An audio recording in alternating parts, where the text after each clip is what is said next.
சரண் Krishna YouTube சேனலுக்கு உங்களை அன்புடன் வரவேற்கின்றேன். குலதெய்வ படம் இல்லாதவர்கள் வீட்டில் குலதெய்வத்தை எவ்வாறு வணங்க வேண்டும் என்பதை பற்றின தெளிவான விளக்கத்தை இந்த வீடியோவில் பார்க்கலாம். நம்ம சேனலில் உள்ள வீடியோவை ஃபஸ்ட் டைம் நீங்கள் பார்க்குறீங்க அப்படின்னா மறக்காமல் நம்ம சேனலை சப்ஸ்கிரைப் பண்ணி வச்சுக்கோங்க. நம்ம சேனலில் தொடர்ந்து குலதெய்வ பதிவுகள், ஆன்மீக தகவல்கள் வந்து கொண்டே இருக்கும். வாங்க வீடியோக்குள்ளே போகலாம். குலதெய்வ படம் அப்படிங்கிறது ஒரு சிலர் தான் வீட்டில் படம் வைத்து வழிபாடு செய்வார்கள். ஒரு சிலர் குலதெய்வம் உக்கிர தெய்வமாக இருக்கின்றது, காவல் தெய்வமாக இருக்கின்றது, அதனால் குலதெய்வ படம் வீட்டில் வைக்கிறதா என்னன்னு தெரியலை, அதனால் நாங்கள் வைக்க மாட்டோம், எங்கள் பரம்பரையில் யாருமே குலதெய்வ படம் வைத்து வணங்குனதில்லை அப்படின்னு சொல்லி குலதெய்வ படம் இல்லாமல் தான் வீட்டில் வணங்குவாங்க. குலதெய்வ படம்ங்கிறது ஒரு வீட்டில் கட்டாயம் இருக்கலாம். உங்கள் குலதெய்வம் உக்கிர தெய்வமாக இருந்தாலும் மற்றவர்களுக்கு தான் அது உக்கிர தெய்வம். குலதெய்வத்தை வணங்கும் குல மக்களுக்கு அது காவல் தெய்வம், குலதெய்வம். குலதெய்வம் எப்போதும் குலமக்களுக்கு ஒருபோதும் தீங்கு செய்யாது. அதனால் தாராளமாக குலதெய்வத்தின் படத்தை நீங்கள் உங்கள் பூஜை அறையில் வைத்து வணங்கலாம். இல்லைங்க, எங்கள் வீட்டில் உள்ள பெரியவங்க சத்தம் போடுவாங்க, இல்லை உக்கிர தெய்வமாக இருக்குது, இன்ன வரைக்கும் நாங்கள் குலதெய்வ படமே வச்சு வணங்கினதில்லை, இனிமேயும் வச்சு வணங்குறதுக்கு கொஞ்சம் தயக்கமாக இருக்குது அப்படின்னு சொல்கிறவங்க இந்த 3 முறைகளில் நீங்கள் தாராளமாக குலதெய்வத்தை வணங்கலாம்.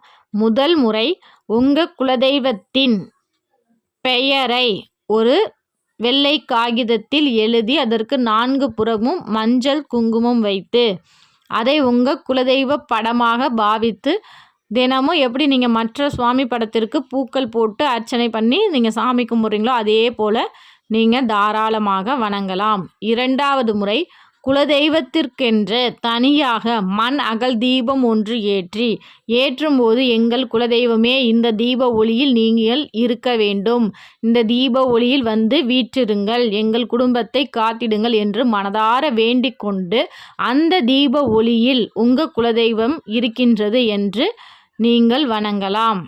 3வது முறை, உங்கள் குலதெய்வ கோவிலில் உங்கள் குடும்பத்தில் குலதெய்வ கோவிலிருந்து மண் எடுத்துகிட்டு வந்து வணங்குற பழக்கம் இருந்தால் மட்டுமே குலதெய்வ கோவிலில் தம்பதி சகிதமாக சென்று குலதெய்வ கோவிலில் மண் எடுத்து வந்து ஒரு மண் கலயத்தில் வைத்து அதன் மேல் மஞ்சள் துணி முடிந்து அதை உங்கள் குலதெய்வமாக பாவித்து வணங்கலாம். அது 1 வருடம் மட்டுமே இந்த மண்ணை வணங்க வேண்டும்.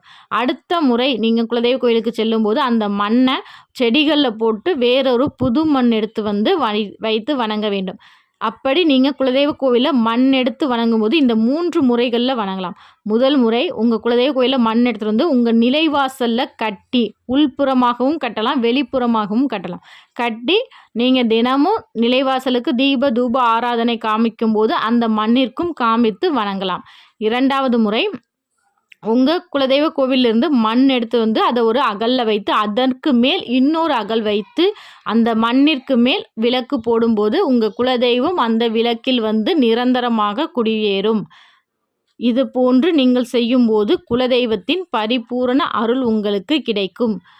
மற்றொரு முறை, உங்கள் குலதெய்வத்திற்கு தனியாக ஒரு நிறை சொம்பு வைத்து அதில் நீர் வைத்து மஞ்சள், ஏலக்காய், பச்சை கற்பூரம் இட்டு அதற்கு மேல் மலர்களால் அலங்கரித்து அந்த நிறை சொம்பு நீரில் உங்கள் குலதெய்வம் இருப்பதாக எண்ணி உங்கள் குலதெய்வத்தை மனதார வேண்டிக் கொள்ளுங்கள். இந்த நீரில் வந்து நீங்கள் வீற்றிருக்கணும் அப்படின்னு சொல்லி மனதார வேண்டிக் கொண்டு அந்த நிறை சொம்பு நீரை உங்கள் குலதெய்வமாக பாவித்து வணங்கலாம்.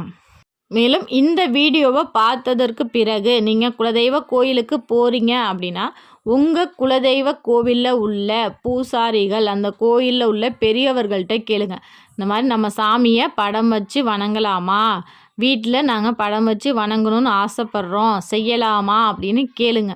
அப்படி இல்லை அவங்களுக்கும் தெரியல அப்படின்னாங்கன்னா உங்கள் கோவிலையே பூ போட்டு பாருங்கள்.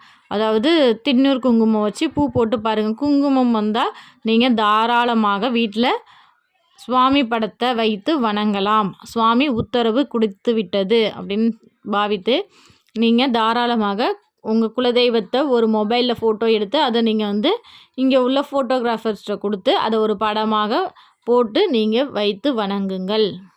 இல்லைங்க, எனக்கு அப்பயுமே ஒரு தயக்கம் இருக்குது. ஏன்னா இத்தனை வருஷம் யாருமே இந்த படத்தை வச்சு வணங்கலை. நான் வைத்து வணங்கும்போது ஏதாவது நடந்துருச்சுன்னா, நல்லது நடந்தால் பிரச்சனை இல்லை, ஏதாவது ஒரு கெட்டது நடந்தால் வீட்டில் உள்ள எல்லோரும் சத்தம் போடுவாங்க அப்படின்னு பயப்படுறவங்க உங்கள் குலதெய்வ படத்தை போட்ட பிறகு முதல்ல உங்கள் ஹாலில் நீங்கள் வெளியே போகும்போது அந்த சுவாமியை படத்தை பார்த்து விட்டு போவது போல் மாட்டுங்கள்.